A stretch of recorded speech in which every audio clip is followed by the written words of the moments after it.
बिस्मिल्लाहिमिनश्शैतानिर्रजीम बिस्मिल्लाहिर्रहमानिर्रहीम। प्यारे बच्चों, अस्सलामु अलैकुम वरहमतुल्लाहि वबरकातुह। आज हम टाइप्स ऑफ फोर्सेस पढ़ने जा रहे हैं। तो इससे पहले हमने डेफिनेशन देखी थी कि फ़ोर्स की डेफिनेशन क्या है। उसके बाद हमने देखा था कि इसके यूनिट्स क्या हैं, और फिर हमने इफ़ेक्ट्स ऑफ फोर्स पढ़ा था। कल हमने इसके बारे में बात की थी, लेकिन आज हम टाइप्स ऑफ फोर्सेस पढ़ने जा रहे हैं। तो मैं आपको बताऊं कि फोर्स जो होता है इसके दो टाइप्स होते हैं। एक होता है कांटेक्ट फोर्स, दूसरा होता है नॉन कांटेक्ट फोर्स।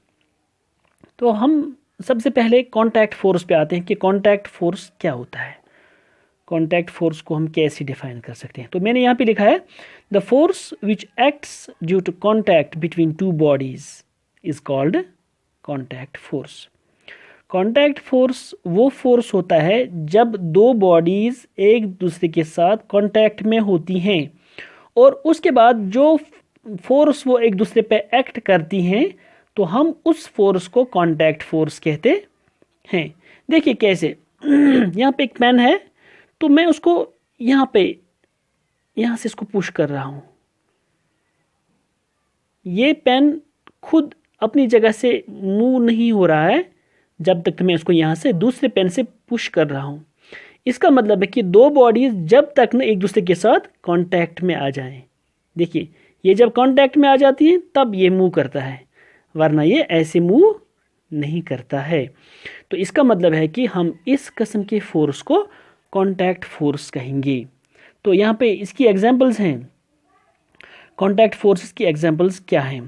पहली एग्जांपल इसकी मस्कुलर फोर्स। तो मस्कुलर फोर्स कौन सा फोर्स होता है? The force that results due to action of muscles, या force resulting due to the action of muscles. यानी वो फोर्स जो एक्ट करता है किसकी वजह से?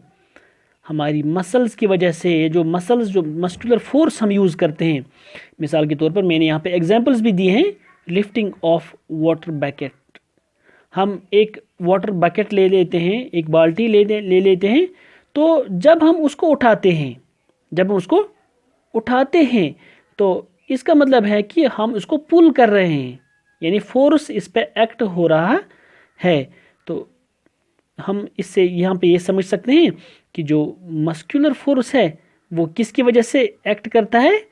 मसल्स की वजह से। हमारी मसल्स जो होती हैं इन्हीं की वजह से, चाहे हम लिफ्ट करें, इसको पुश करें, या इसी तरह से पुल करें किसी चीज़ को अपनी बॉडी से, अपनी मसल्स से, तो हम इस किस्म के फोर्स को मस्कुलर फोर्स कहते हैं। ये एक एग्जाम्पल है कांटेक्ट फोर्स का।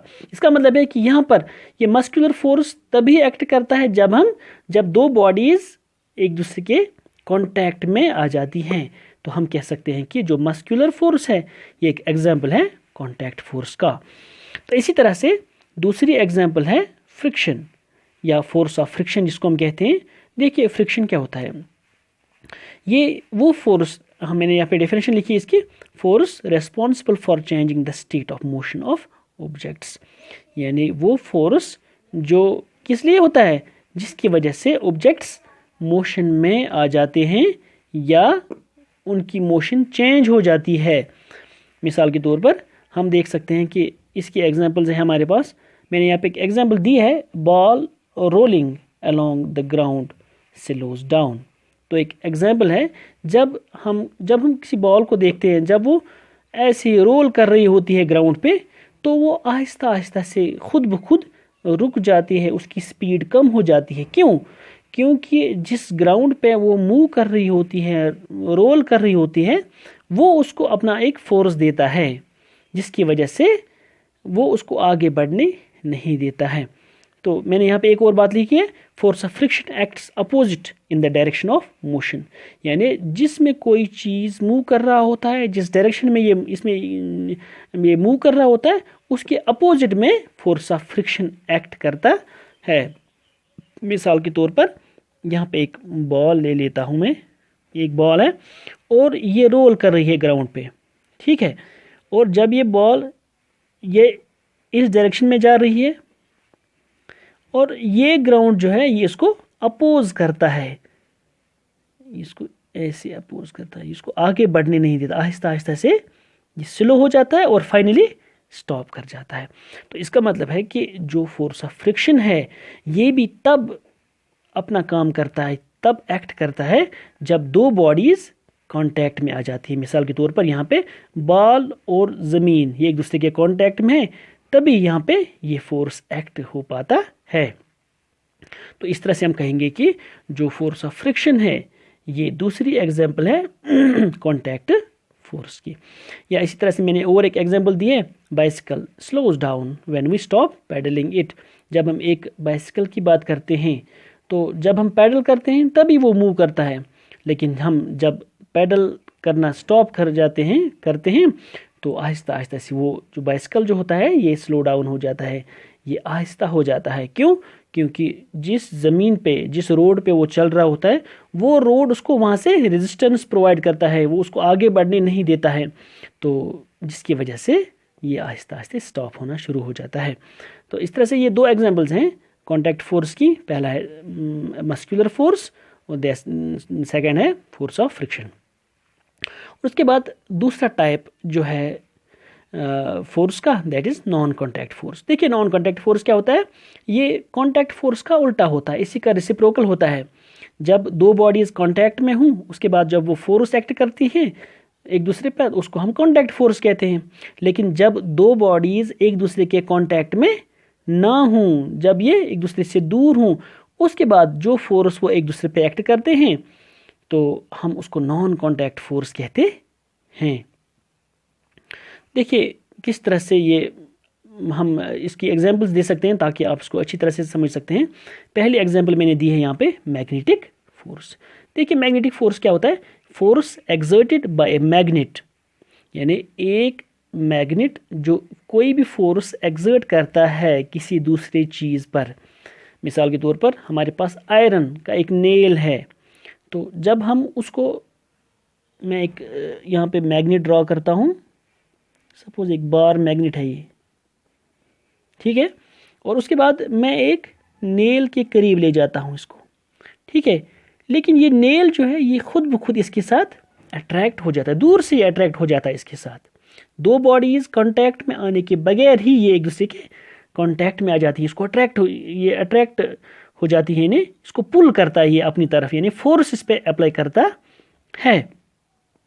लेकिन ये बॉडीज एक दूसरे से दूर होती हैं, इसीलिए एक एग्जांपल है नॉन कॉन्टैक्ट फोर्स की, यानी जो मैग्नेट किसी दूसरी चीज़ पर अपना फोर्स एक्ट करता है हम उसको मैग्नेटिक फोर्स कहते हैं।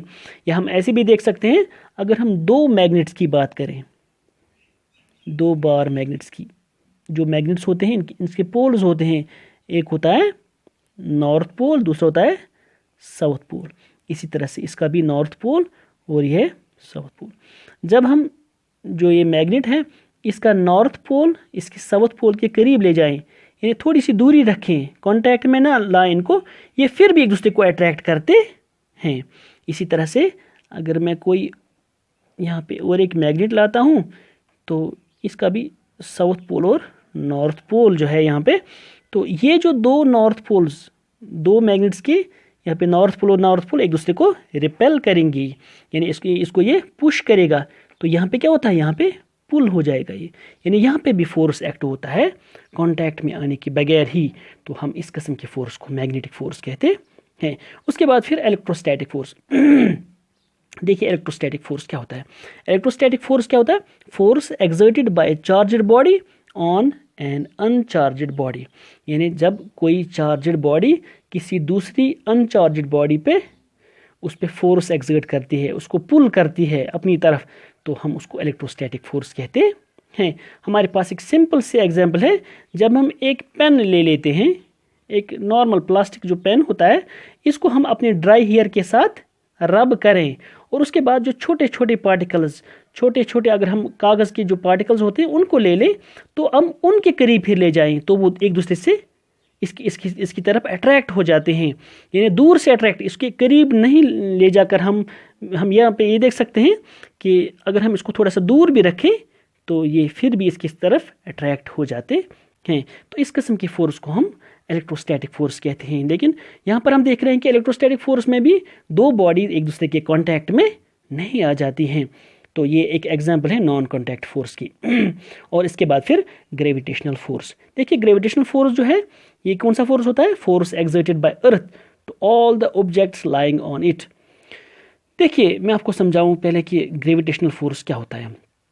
दुनिया में जितनी भी चीज़ें इस वक्त मौजूद हैं, हर कोई बॉडी किसी दूसरी बॉडी को अपनी तरफ अट्रैक्ट करती है। जो कोई भी बॉडी दुनिया में मौजूद है, फिर ये डिपेंड करता है कि साइज़ कितना है बॉडी का। लेकिन यहाँ पर देख रहे हैं हम, जो हमारी ज़मीन है ये बहुत बड़ी है, बहुत बड़ी है।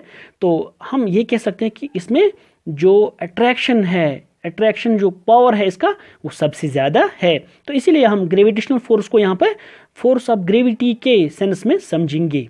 देखिए किस तरह से जो हमारी ज़मीन है, अगर हम किसी भी चीज़ को ऊपर फेंकते हैं तो उसको क्या हो जाता है, ये फाइनली नीचे की तरफ एक बार फिर से आना शुरू हो जाती है। क्यों? क्योंकि हमारी ज़मीन में एक अट्रैक्शन है। तो हम कह सकते हैं कि इस किस्म के फोर्स को हम फोर्स ऑफ ग्रेविटी कहते हैं। ये फोर्स ऑफ ग्रेविटी कहलाता है।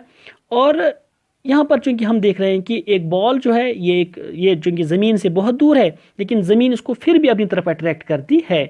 तो हम इस किस्म की अट्रैक्शन को इसको हम ग्रेविटी कहते हैं। तो चूंकि दो बॉडीज़ एक दूसरे के कांटेक्ट में नहीं होती हैं, तो इसीलिए हम इसको कह सकते हैं कि जो ग्रेविटेशनल फोर्स है ये भी एक एग्जांपल है नॉन कांटेक्ट फोर्सेस का। तो इस तरह से हम देख रहे हैं कि ये जो टाइप्स ऑफ फोर्सेस अपने यहाँ पे इख्तिताम को पहुँचते हैं। तो एक बार फिर से मैं आपको बताऊं कि जो कांटेक्ट फोर्स होती है इसके एग्जांपल्स है मस्कुलर फोर्स और फ्रिक्शन, फोर्स ऑफ फ्रिक्शन। और दूसरा टाइप जो है इसका नॉन कांटेक्ट फोर्स, तो इसकी एग्जांपल्स हैं मैग्नेटिक फोर्स, इलेक्ट्रोस्टैटिक फोर्स और ग्रेविटेशनल फोर्स। तो इंशाल्लाह हम कल किसी और टॉपिक पे बात करेंगे। तो आज आपसे इजाज़त चाहते हैं। अल्लाह हाफिज़, फ़ी अमानिल्लाह।